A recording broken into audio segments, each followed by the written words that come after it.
Hello friends, आपका स्वागत है हमारे इस यूट्यूब चैनल में। आज के इस वीडियो में हम लोग देखने वाले हैं S2 संज्ञान सीखना और बाल विकास। इसका एक इकाई है, इकाई 1 बच्चों में संज्ञानात्मक एवं संप्रत्यय विकास। दो मुख्य शब्द हैं, संज्ञानात्मक और संप्रत्यय। इसके अंतर्गत, इस इकाई के अंतर्गत हम लोग पढ़ेंगे संज्ञानात्मक विकास की समझ। सबसे पहले हमें समझना है कि आखिर ये संज्ञानात्मक विकास है क्या चीज। इसके बाद हम लोग देखेंगे जीन पियाजे के अंतर्गत जो है संज्ञानात्मक विकास और सीखना। संज्ञानात्मक विकास के बुद्धि की अवधारणा को देखेंगे कि आखिर किस प्रकार संज्ञानात्मक विकास जो है और उसकी बुद्धि की जो अवधारणा है वो ऐतिहासिक रूप में किस प्रकार थी और अभी जो समकालीन चल रही है उनके बारे में हम लोग देखेंगे। संज्ञानात्मक विकास में हम लोग जीन पियाजे पर ध्यान देते हैं, पर संप्रत्यय विकास पर ध्यान नहीं दे पाते हैं और इससे संबंधित जो मानसिक प्रक्रिया हैं और उनको प्रभावित करने वाले कारक हैं उनको हम अनदेखा कर देते हैं। तो इसमें हम लोग पढ़ेंगे कि संप्रत्यय विकास क्या है और उसमें जो प्रक्रियाएं हैं, मानसिक प्रक्रिया, और उसको प्रभावित करने वाले कारक के बारे में जानेंगे। साथ ही साथ देखेंगे ब्रूनर मॉडल क्या है और उसके साथ ही अन्य सैद्धांतिक आधार भी हम लोग देखेंगे। अंत में देखेंगे कार्य कारण की समझ।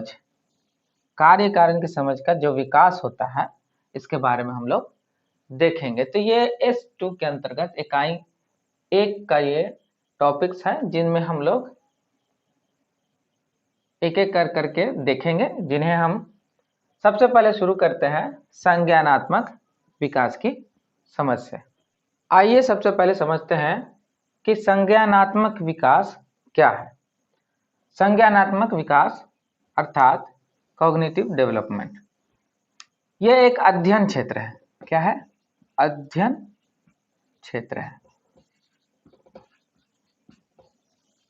तो यह क्षेत्र जो है तंत्रिका विज्ञान, न्यूरोसाइंस और मनोविज्ञान, साइकोलॉजी के अंतर्गत आता है। आखिर इस अध्ययन क्षेत्र में हम पढ़ते क्या है?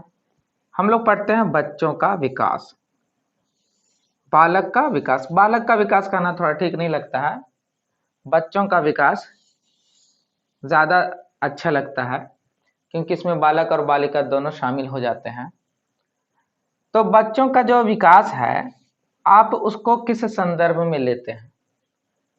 तो यहाँ पर संज्ञानात्मक विकास में बच्चों का विकास से तात्पर्य है कि बच्चा जो है वो सीखता है तो हमारी सूचनाओं को आसपास वातावरण, हमसे, माँ बाप से, परिवार से, किसी से भी सूचना जो है एकत्रित करता है और उस पर प्रोसेसिंग करता है, सूचना इकट्ठा करता है, उसके बाद उसके बारे में सोचता है और उसी के तरह सोचकर अपने ढंग से वह उस पर प्रतिक्रिया व्यक्त करता है। इसी कारण से हम समझ सकते हैं कि भाषा का सीखना हो सकता है। हम बच्चे के सामने जो भी भाषा बचपन से बोलते आएंगे, बच्चा वैसी उसी भाषा को वो सीखते हुए बड़ा होगा जो उसकी मातृभाषा कहलाएगी।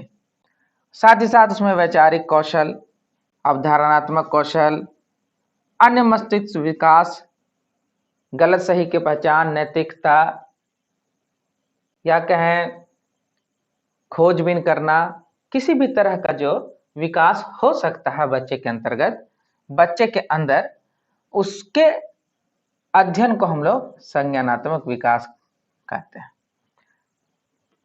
तो संज्ञानात्मक विकास एक तरह से यह अध्ययन क्षेत्र है जिसमें हम फोकस करते हैं बच्चों के विकास पर।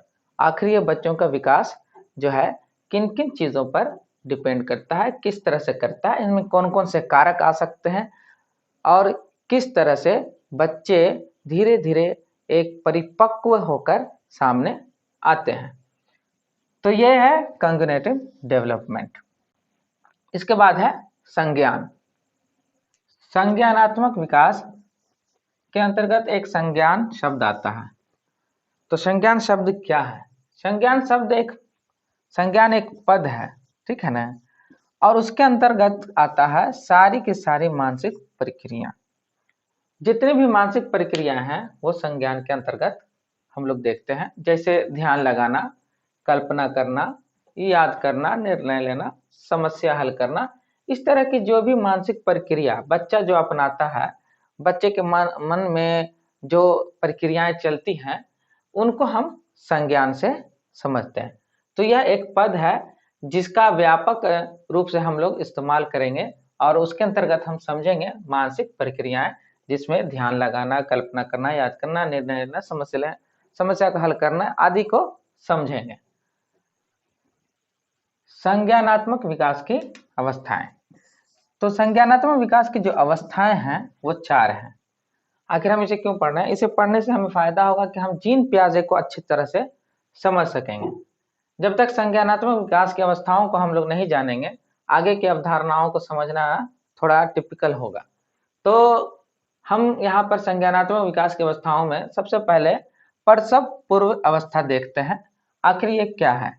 प्रसव पूर्व, जैसा कि सभी जानते हैं कि बच्चा जन्म लेने से पहले माँ के गर्भ में पलता है, और बहुत ही बड़ा उदाहरण हम लोग देखते हैं कि अभिमन्यु अपने गर्भ से ही सीख कर आया था।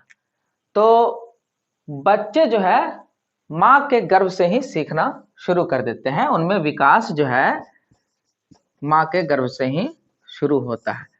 तो ये जो विकास है बच्चों में, वो प्रभावित होते हैं किन किन कारणों से, किन किन चीजों से? तो प्रभावित होते हैं माँ से, कि माँ का खान पान क्या है, माँ का सेहत क्या है, माँ का जो स्थिति है गर्भावस्था के समय वो क्या है। इससे बच्चे पर बहुत ही बड़ा असर होता है। साथ ही साथ परिवार का भी असर पड़ता है। परिवार कैसा है?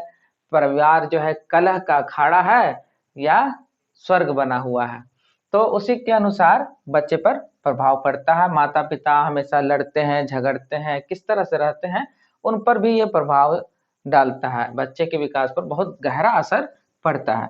साथ ही साथ अनुवांशिक, जैसे माँ की उम्र क्या है, पिता की उम्र क्या है, वो उनके अंदर किस तरह की बीमारियां हैं, क्या अनुवांशिक रोग है, या फिर आप कह सकते हैं जो भी अनुवांशिक के अंतर्गत आते होंगे, उन सब का असर जो है बच्चे पर गर्भ अवस्था में ही पड़ जाता है।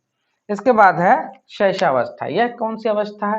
यह शैशव की अवस्था है, बचपन की अवस्था है। जब बच्चा जो है एकदम छोटा बच्चा होता है तो वह क्या करता है कि चीजों को चूसता रहता है। हर दिन हर चीज जो मिलता है उसको चूसने लगता है।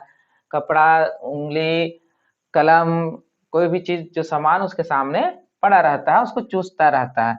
साथ ही साथ वो निगलना जानता है, कोई भी चीज है उसको निगल लेता है, क्या है। और साथ ही साथ क्या है, लार्ग हमेशा गिराते रहता है। और शैशवावस्था में हम लोग बकवाद भी देख पाते हैं थोड़ा बहुत, बच्चा जो करते रहता है उस तरह की चीजें हम लोग देख सकते हैं। अधिकांश जो है मस्तिष्क की कोशिकाओं का विकास हो जाता है। अधिकांश मस्तिष्क कोशिका मौजूद रहती है और उनका विकास जो है बहुत तेजी से, तीव्र गति से शैशवावस्था में होता है। बच्चे जो हैं बहुत ही 1 हफ्ते के अंदर में ही बदल जाएंगे। वो 1 हफ्ते के अंदर ही बहुत चीजों को समझने लगते हैं। जो आवाज को पहचानना, ध्वनि की दिशा को पहचानना, माँ की आवाज को पहचान जाना, किसी दूसरे स्त्री की आवाज से अपने माँ के आवाज को अंतर कर पाना। साथ ही साथ हाव भाव को जो है वो समझते हैं और उसकी नकल भी करने लगते हैं कुछ ही हफ्ताओं के बाद। तो इसके बाद है तीसरी अवस्था। तीसरी अवस्था है बाल्यावस्था, और चौथी अवस्था जो है किशोरावस्था है। तीसरा जो बाल्यावस्था है उसमें बच्चा जो है चलने लगता है, दौड़ने लगता है, कूदना और उछलना, ये सब क्रियाएं जो है करने लगता है। साथ ही साथ इसमें बहुत मन लगने लगता है उसको, जैसे दौड़ने में रेस करने लगता है, कूदता है, कूदने में वो अच्छा महसूस करता है, फील करता है उसको। साथ ही साथ जगह जगह पर कूदता रहता है, बिस्तर पर कूदता है और कूद कर दिखाता है, और अपने परिवार में ही माता पिता को कहता है कि देखो हम कैसे कूद रहे हैं, दौड़ रहे हैं, हम तेज में दौड़ रहे हैं। इस तरह के जो विकास होते हैं बाल्यावस्था में देखने को मिलते हैं। शरीर का जो मस्तिष्क का विकास है इसमें इस अवस्था में थोड़ा रुक जाता है। रुकने कहने का अर्थ है रुकता नहीं है, मतलब शरीर का विकास जो है मस्तिष्क के विकास से जो है अधिक होने लगता है। मस्तिष्क का विकास जो है शरीर की तुलना में कम होता है। इसमें शरीर विकास में आता है, बच्चे की ऊंचाई बढ़ने लगती है, उसका वजन बढ़ने लगता है। इस तरह से जो है बाल्यावस्था में स्पष्ट होने लगता है। और उस वक्त हम लोग हैं धैर्य खो देते हैं और बच्चे के माता पिता या शिक्षक भी कहते हैं कि सिर्फ खा खा के बड़ा होते जा रहा, मोटा होते जा रहा, भैंस होते जा रहा और अकल जो है कुछ आ ही नहीं रहा। तो इसमें सब्र करने की जरूरत है। शरीर का विकास जो है इसमें अधिक होता है इस अवस्था में, और मस्तिष्क का विकास जो है उस अपेक्षा से कम होता है, जैसा शैशवावस्था में हम लोग देखते हैं। साथ ही साथ बच्चा जो है इस अवस्था में, बाल्यावस्था में, जो शैशवावस्था में हम लोग देखते थे कि बच्चा जो है माता पिता के ही अंतर्गत रहता था, उसी के अंदर घुला मिला रहता था और उससे आगे नहीं बढ़ता था। लेकिन बाल्यावस्था में उसकी जो जिंदगी है वो अपने माता पिता परिवार से बाहर होते हुए, चाचा चाची से बाहर होते हुए आस पड़ोस तक भी चला जाता है। कहने का मतलब है पूरा मोहल्ला पर वो छा जाता है और बदमाशी करना शुरू करता है। साथ ही साथ सही गलत का पहचान उसे इसी अवस्था से शुरू हो जाता है। पहली सीढ़ी जो है नैतिकता का, वह जो है इसी अवस्था में वह चढ़ता है और सही गलत फैसला लेता है। और किसी को गलत कहना या सही कहना इसी अवस्था से शुरू हो जाता है। और अंत में है संज्ञानात्मक विकास की अवस्थाओं के जो अंत में है वो है किशोरावस्था। किशोरावस्था इन सबसे अलग है। यह जो है बहुत ही तार्किक हो जाता है, मूर्त से अमूर्त। इसकी अवधारणा हम लोग कभी और देखेंगे कि मूर्त क्या होता है और अमूर्त क्या होता है। फिर भी थोड़ा सा जान जाइए कि कोई भी चीज वस्तु है, जैसे ये कलम ही है, तो इस कलम को हम लोग देख रहे हैं तो यह मूर्त है। कोई भी चीज मूर्त कहने का अर्थ ये नहीं है कि मरा हुआ चीज, कहने का मतलब है कि स्पष्ट रूप से आप सामने उसे समझ रहे हैं। घर हो गया, रोड हो गया, इस तरह की चीजों को हम लोग मूर्त कहते हैं। और अमूर्त कब कहते हैं? जब वह दिमाग पर छप जाता है। जैसे घर कहें तो घर घर कहने पर हमारे दिमाग में घर का फोटो आ सकता है, किसी तरह का भी। झोपड़ी कहें तो झोपड़ी का फोटो आ सकता है, वृत्त कहें तो वृत्त का फोटो जो आ सकता है। उस तरह की जो अवधारणाएं जब दिमाग में पटल में पड़ती है तो वो अमूर्त अवधारणा हो जाती है। तो ये मूर्त अवधारणा से अमूर्त की ओर चला जाता है किशोर अवस्था में। साथ ही साथ इस अवस्था में मूल्यांकन की क्षमता जो है विकसित हो जाती है। इसका मतलब है वह तुलना करना शुरू कर सकता है, कोई कौन अच्छा है कौन बुरा है, यहाँ तक कि माता पिता को भी तुलना कर सकता है। आदर्श अपना पहचान सकता है, किसी को आदर्श मान सकता है और वो मूल्यांकन कर सकता है। शिक्षक का भी मूल्यांकन वो करते रहता है कि कौन शिक्षक पढ़ा रहे हैं, कौन शिक्षक सो रहे हैं, कौन शिक्षक नहीं पढ़ा रहे हैं। तो ये सब समस्याएं हैं, लेकिन उन पर नहीं चर्चा करना है। बात करना है कि किशोरावस्था में वो कर सकता है। इसका मतलब आप इसके सीसीटीवी में कैद हो रहे हैं और पहचाने जा रहे हैं। साथ ही साथ वो चिंतन करना शुरू करता है और तर्क रूप से किसी चीजों को बता सकता है, समझ सकता है और उसके बारे में, किसी विषय वस्तु के बारे में वह तर्क के साथ बोल सकता है।